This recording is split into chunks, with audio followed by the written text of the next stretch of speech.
In today's video, I'm going over 8 little-known suburbs in the Seattle area and what it's like to live there. So if you're thinking about making a move to the Seattle area, but you don't want to be right in the city of Seattle, this video is for you because these are some options that you might want to consider when you're moving over here. So let's jump right into it. Hey everyone, I'm Bryce Greenleaf. I'm a local real estate agent here in the greater Seattle area, and I love making videos all about moving to Seattle and the local real estate here and just everything about what you can expect when you're living in Seattle or one of the outlying suburbs. So if you haven't already, make sure you subscribe to the channel and hit the little bell so you get notified whenever I make a new video.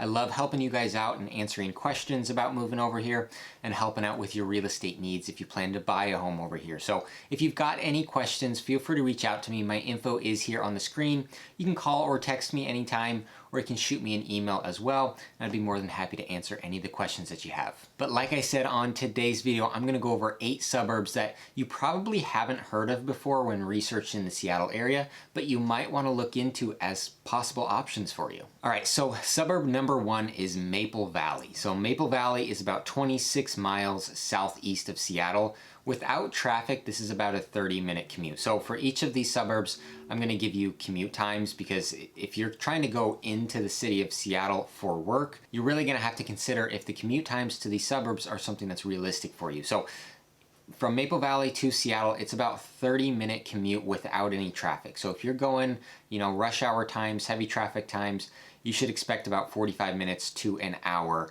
maybe even more than an hour on really bad days if there's accidents or it's raining really hard and the road is wet. So it's not super close to Seattle, but like I said, it's about 26 miles southeast, and without traffic, it's not that bad of a commute. The population in Maple Valley is just over 27,000 people, and it is growing quite a bit right now. The median home price is just over $720,000. So, in terms of homes and real estate over there, there's a lot of new construction going up because there's a lot of people moving out that way. So they're trying to support that new demand in that area, even to the city just to the south of that Black Diamond, which is just a little bit further south. Like I said, they have a lot of new construction going up as well. But Maple Valley is in the Tahoma School District, so it's a very highly rated school district, which is part of the reason, again, that there's a lot of people moving out to that area. Now in Maple Valley, you've got everything that you need in terms of just access to different things and shopping. So you've got Wilderness Village, which is a small shopping center with like a QFC and a Bartell's and a couple places to eat.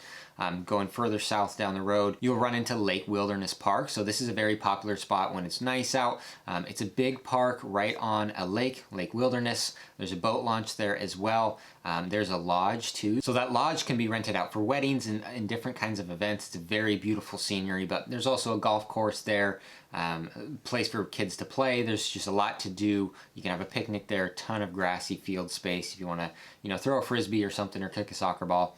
So it's really popular for kids and families and everybody really just to go out to and have a good time in the sun. And then just heading further south from there, you're going to run into Maple Valley Town Center, which has got most of everything in terms of shopping and restaurants you're going to need. There's a Fred Meyer there and a bunch of other stores and places to eat. So, there's a lot in Maple Valley, has a lot to offer, and it's a very good area. All right, so suburb number 2 we're going to go over here is North Bend. So North Bend is about 29 miles east of Seattle. It's just a bit further north than Maple Valley that I talked about here, a little bit further northeast. But North Bend is a smaller city. It's just over 8,000 in population, and the median home price in North Bend is just over $882,000. So North Bend sits right at the base of the pass. So when you're going out I-90 and you're heading over to Snoqualmie Pass, you're going to pass through North Bend first before you start going up that pass. So if you're an outdoorsy person, this is a great place for you. There's just unlimited amount of hiking spots and mountain biking. If you like skiing and snowboarding, that's extremely quick access to get to. So if you're an outdoorsy person, this is definitely a place that you might want to consider. Now in terms of the commute time, it's also about 30 minutes to Seattle without traffic. So again, in heavy traffic times, 45 minutes to an hour is something that you should expect. So North Bend is in the Snoqualmie Valley School District, another highly rated school district. So there's a good amount of people moving out that way as well. You've also got the outlet mall here. So if you're into shopping, there's plenty of places to shop here with the big outlet mall. And then when it comes to real estate here, there's some new construction going up here. There's a lot of 80s and 90s and early 2000s homes in neighborhoods, nice neighborhoods.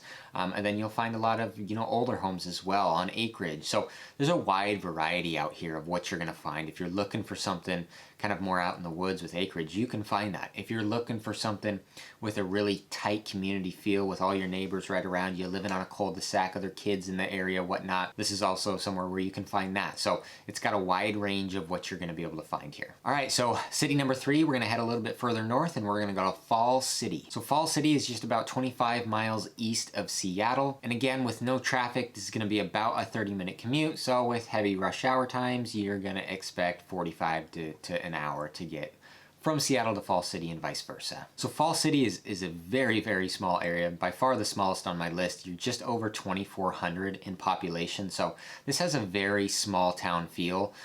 If that's something that you're looking for, this might be a good spot for you. So the median home price right now as of May of 2021 is $1.25 million. However, this is pretty skewed just because Falls City is so small that inventory is extremely limited. So you could have a month where there's only 3 homes up for sale and they're all, you know, much higher priced, and so it's going to skew that actual median home price. So you can find homes here similar to North Bend in the, you know, 800, 900 range. Would be something that's realistic. So this is also in the Snoqualmie Valley School District, and in Falls City you've got the Twin Rivers Golf Course and you've got Snoqualmie Falls Golf Course. Both golf courses are really close to each other. They're just separated by the Snoqualmie River. So Snoqualmie River is another thing that runs through Falls City. That's great to have access to if you kind of like, you know, you want to go fly fishing, you want to break out a kayak, something like that. It's a very beautiful area with that river running through, and then all the trees and evergreens, all that kind of stuff. There's not a lot in Falls City, so if you're going to do your regular errands and shopping and doctor's appointments, all that kind of stuff, you're going to have to go to another city. Whether you go down to Snoqualmie or North Bend or somewhere else, you're going to have to commute outside of Falls City in order to do those daily errands. There's a few little restaurants and a little store, a little community store there, but there's not a whole lot. All right, so for suburb number 4, we're going to head even further north in Falls City, and we're going to go to DUVALL. And so DUVALL is relatively similar to Falls City in the fact that it's got kind of a small town feel to it. Now, DUVALL is a little bit bigger than Falls City. It's got a population just over 8,200. The median home price in DUVALL right now is $870,000. Again, there's going to be a really wide variety of different types of homes here. I mean, again, you can find communities that are, you know, homes are much closer together on a cul-de-sac, tight-knit communities, or you can go out in the woods, feel like you're way out in the woods, way out away from anything, and you're really not that far out, but there's lots of different options for you. There's really nice large homes. You can get a 3,800, 4,000 square foot home on 5 or 10 acres out here if that's something you really want. So there's a lot to offer in terms of what kind of real estate there is around DUVALL. There's manufactured homes on land. So if you want something with a lot of land but you're looking for a cheaper option, there are some of those around. So wide variety, like I said. And DUVALL is in the Riverview School District. But you've also got the Snoqualmie River flowing right through there. You've got McCormick Park right on the river, so that's a great day to go, you know, have a picnic or throw the frisbee, do whatever you want. There's a big grassy field with a picnic table and whatnot, so it's a cool place to hang out for the day. Again, an amazing spot for an outdoorsy person with plenty of hiking around. All right, so suburb number 5, we're gonna head a little bit further west and we're gonna go to BRIER. So BRIER is actually where I grew up personally. It's a really small city. BRIER is surrounded by a bunch of other cities, so you don't feel like you're living necessarily in a small city because everything that you need, access to the freeway, shopping, anything that you need, restaurants, is in really close distance. However, it does have a pretty small community feel to it because there's really not very many commercial businesses at all. There's only a few in the city of BRIER. But BRIER is 15 miles north of Seattle. It's about a 20-minute drive without traffic. So with traffic, you should expect about 30 minutes to 45 minutes for your commute. It has a population just over 7,000, and the median home price in BRIER right now is $775,000. Now, BRIER is getting really competitive. There's a lot of buyers that are wanting to be in BRIER, and since it's so small and inventory is so low, competition on these homes in BRIER is pretty insane. There is some new construction that has been going up over the years, but these are all well over $1 million for these homes. But, you know, BRIER's got a really great atmosphere and a great feel to it. Kind of the center of BRIER is along BRIER Road and 228th. You've got just down the road from there on 228th. you've got BRIER Park. So I have spent countless days and hours as a kid going to BRIER Park. There's a couple baseball diamonds, so you can play baseball, softball, kickball, whatever there. There's a basketball court. There's a bunch of picnic tables with a shelter over them, so you can actually rent those out if you want to do a birthday party or something. There's a playground with a swing set and slides, that kind of stuff. And then just down the hill, you've got the skate park, and then you've got a couple tennis courts. So again, this is a very popular place on a nice sunny weekend day. Kids running all around, people playing sports, soccer games, all that kind of stuff. So personally, I absolutely love the area. It's an amazing community.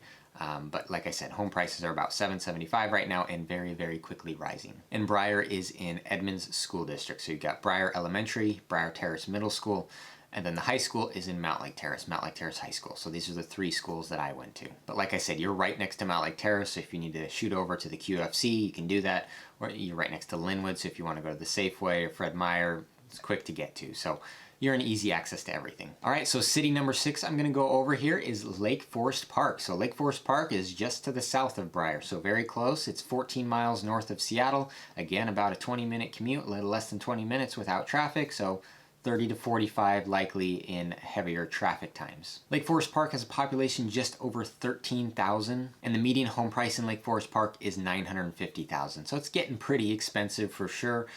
Lake Forest Park kind of has like one centralized area where you've got the Safeway, Ross, Mod Pizza, a couple places to eat, a bank, City Hall, stuff like that. Right across the street from that shopping center, you have the Lake Forest Park Civic Club. So this is a really cool spot that really most cities do not offer. So it's right on Lake Washington. So if you're a resident of Lake Forest Park, you have the right to apply for a membership to this private beach club. Just because you live in Lake Forest Park doesn't mean you're a member. You just are able to at that point if you're a resident. So you have to get on the wait list, and then once you're approved, then you can you'll pay yearly dues to be part of this beach club. I actually worked here as a high school student, so I would monitor all the residents and help keep up the grounds and all that kind of stuff in high school. So it's again a really busy place, of course, on a sunny weekend day, but really all through the week in the summer it's really busy. So you've got a dock you can walk out on, jump off the dock and go swimming. There's a swimming area for the lake. There's a beachy sandy area, so if you want to build sand castles, all that kind of stuff. There's grassy fields, so if you want to throw the frisbee, play volleyball, play soccer, play football, anything you want to do, you can do it. There is also a bunch of picnic tables with barbecues, so you can rent these out if you want to throw a little birthday party or any kind of event. You can rent these out. There's also a clubhouse, so the main clubhouse is a much larger area that you can rent out for events as well, such as weddings. There's a lot of weddings there. They kind of put them on the back lawn overlooking the whole lake. It's very beautiful setting and scenery for a wedding, but there's other events there too, birthday parties and all that kind of stuff. So Lake Forest Park Civic Club is a great place to be on the weekend if that's the kind of stuff you enjoy, hanging out on the water, soaking in the sun. So that's a consideration if you're thinking about moving in this general area, Lake Forest Park, BRIER, Kenmore, Shoreline. That might be a deciding factor for you if that's something that would make a big difference to you. All right, so heading up north to city number 7, and this is MUKILTEO. So this is the only one on the list that's actually on really the far west side, so you're right on the Puget Sound for MUKILTEO. It's about 22 miles north of Seattle and about a 25-minute commute down to Seattle without traffic. So with traffic, you're going to be a lot closer to 45 minutes or so to get from Seattle to MUKILTEO and vice versa. MUKILTEO has a population just over 21,000, and the median home price here in MUKILTEO right now is $875,000. So this is in MUKILTEO School District, again a highly rated school district. So you've got one really main thoroughfare going all the way through MUKILTEO Speedway. That'll take you all the way down to the waterfront there at MUKILTEO Beach. So again, another great spot to spend time on the weekends. There's the beach, of course. There's a ferry that you can take over. There's an Ivar's restaurant if you want to eat some seafood. There's beach volleyball courts. There's grills and picnic tables if you want to have a birthday party or something there. I spent a lot of time at MUKILTEO Beach as well growing up, so another great spot to be. And there's plenty of other restaurants and some shopping and whatnot in MUKILTEO as well. All right, so city number 8, the very last city we're going to talk about here. We're going a little bit further north and to the east side. we're going to go to Lake Stevens. So Lake Stevens is just northeast of Everett. Everett's one of the larger cities you may have heard of if you're doing research on Seattle. Lake Stevens is just outside of Everett, a little bit smaller, more tight-knit community than maybe Everett and some of the larger areas, but you've got the lake in Lake Stevens, so it's another great spot to be. It's about 35 miles north of Seattle, so this is the furthest away on my list. So without traffic, you're looking 40 to 45 minutes to Seattle on a commute. So if you're going during heavy rush hour times, you should expect at least an hour to an hour and 15 minutes for that commute. There are people that do it. It just depends on your lifestyle and what's most important to you. This is also going to be the cheapest option in terms of home prices on this list. The population in Lake Stevens is just over 35,000, and the median home price right now is 630,000. So with Lake Stevens, you really got two sides to it. You got the west side of the lake and the east side of the lake. So on the west side of the lake is where you're going to find the majority of your shopping. You know, your Safeway, your Rite Aid, your Hagen's, your restaurants, your, you know, all the kind of shopping and stuff that you need. Pharmacies, fast foods, all that good stuff. Now, on the east side, there's a lot more mainly just residential homes. There's a lot of new homes going up and a lot of older homes, 70s, 80s, 90s, early 2000s homes. There's a few different places that you can launch a boat. So kind of on the northeast side, you've got what's called downtown Lake Stevens, which really isn't much of a downtown. They've just got one little community market called Jay's Market, Chicken Drive-In, a Buzzin' Steakhouse, a couple other things there. But you've got the boat launch as well as a park right there, a big grassy field. So if you have a boat and you want to launch it, that's an option there. Also, another place to launch a boat on the west side of the lake, we've got Davies Beach. Very similar. There's a dock, there's a boat launch, and a little grassy field to hang out on. So Lake Stevens is another area that's growing a lot right now mainly because, you know, it's got a great school district. It's had, you know, historically a little bit cheaper home prices than some of the surrounding areas. And it's got the lake there. It's got plenty of shopping. So it's a really desirable area right now and really competitive. All right, well, that wraps up my list of the 8 little-known suburbs around the Seattle area that you might want to consider. So, like I said, if you haven't already, make sure you subscribe to the channel so you can catch all of my future videos. And if you've got any questions on these suburbs specifically or anything in general about moving to Seattle or buying a home over here, like I said, feel free to reach out to me. My info is here on the screen. You can call or text me, or you can shoot me an email, and I'd be more than happy to answer any of your questions. But thank you for watching this video, and I'll see you on the next one.